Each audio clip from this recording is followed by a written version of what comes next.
Fate is a reoccurring theme in JoJo's Bizarre Adventures to the point where it is the most reoccurring theme that you could see an example from the first episode all the way to the latest chapter of JoJo Lands. And in JoJo's Bizarre Adventures, fate comes in very different ways. There are mechanisms, there's flow, there's happiness, all of those things that we will touch on and talk once we get to that point in this video. And while it can be argued which universe fate is more prominent in my personal opinion, it's parts 1 through 6. You can see it so prominent in part 1, part 3, part 5, part 6 that it's actually ridiculous. Hell, in part 6 you could even guess that fate actually does favor the side of justice just a little bit more, even though it appears that it doesn't most of the time within the series, because a lot of the time it really does not appear fate favors justice. But before I fully begin, I want to talk about shortly the creation of fate within the Hirohiko Araki doesn't believe in God, but he harbors a belief that there is some kind of overreaching force, including the concept of fate.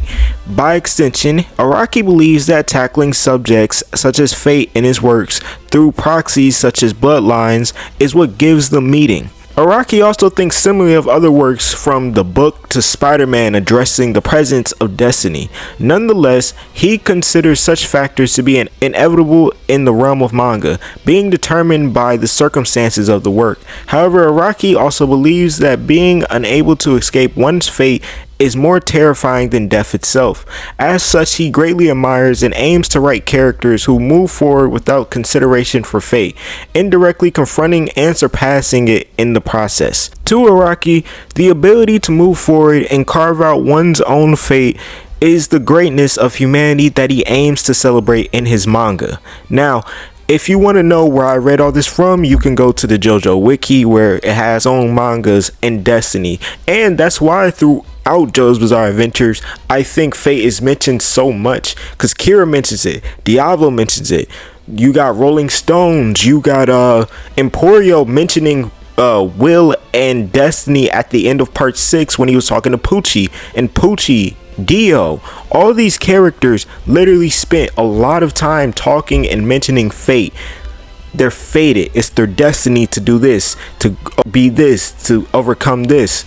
I feel like that might be a part of the reason why I love JoJo so much, is the use of fate, because I'm not going to say not many other mangas use the use of fate, because that would just be a blatant, plain lie, but not that many mangas use it in so many different ways, to the point where there are whole mechanisms created completely around fate and calamity and destiny and all those things. He demonstrated several times throughout the series. Rolling Stones is directly stated to draw its energy directly from the power of fate, and made individuals such as Tom Petty who are able to predict events that will occur in the near future with certainty, but with the caveat that said events cannot be altered in any way, only misunderstood. Even in King Crimson's case, events only can be removed entirely by erasing the period of time in which they occur. However, these and other powers that reshape fate are also accounted for by fate in general. As such, only further play into its goals. Certain patterns are identified within the story about fate. The foremost example of these patterns is the idea of gravity between certain people that are fated to meet each other. According to Hazamada, such a force acts on all stand users, guiding them to meet each other either as friends or foe. Enrico Pucci devoted himself to this idea, using it to justify various phenomena that aid him in his goals. Ultimately, though, the literal force of gravity is what allows Pucci to complete his stand ability. Emporio cites that very same gravity when explaining the priest's defeat. Which, now that I'm reading this, and actually doing some research on this is actually a thought I would never really thought about. I wasn't thinking about the fact of how much Pucci talked about gravity, how much gravity was so integral to Pucci's character, and how it did kind of end up being gravity. Fate can be exploited in the patterns to infer what the results and resolutions would be.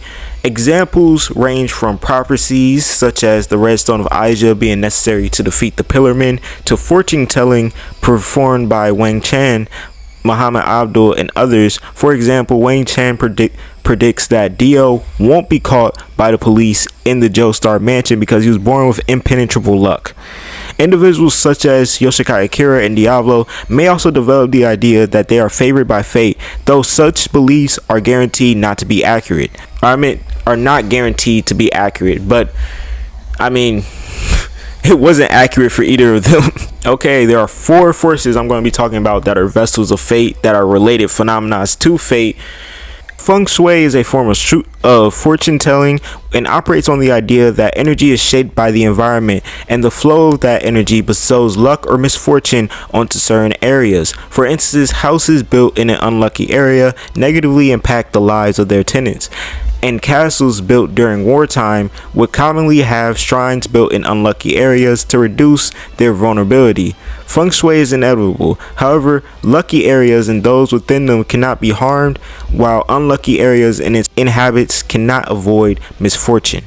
And if you don't remember who had it, it was Kenzo and Dragon's Dream, and he got lucky by standing in the right place in a lucky area during a massive cult death, and he was the only person from his cult to actually survive.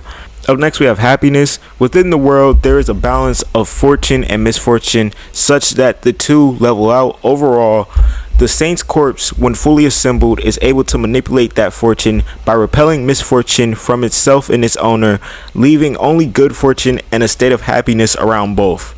The only known exception to this principle is the law of gravity. As such, it can be overcome by gravity such as that created by two of the same person from parallel worlds existing in the same world, or bypassed entirely by beings of infinite energy like Ballbreaker and Tusk Act 4. Up next, we have flow / calamity.